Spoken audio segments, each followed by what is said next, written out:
আমাদের সোসাইটির রমেশ বাবু সামান্য ক্লার্কের চাকরি করে, তবুও দেখো গাড়ি বাড়ি, বউয়ের গা ভর্তি গয়না। আর আমার আমার ফ্রেন্ড সীমা বলছিল ও আর ওর হাজবেন্ড বছরে 3-4 বার ট্যুরে যায়।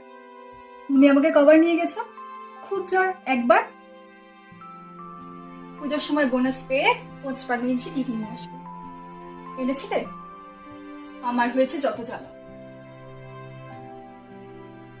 তোমার কলিগ শেখরদা নিউ কার নিয়ে ঘুরছে, আর তুমি সেই পুরনো আমলের ধ্যার কার নিয়ে ঘুরে বেড়াচ্ছ।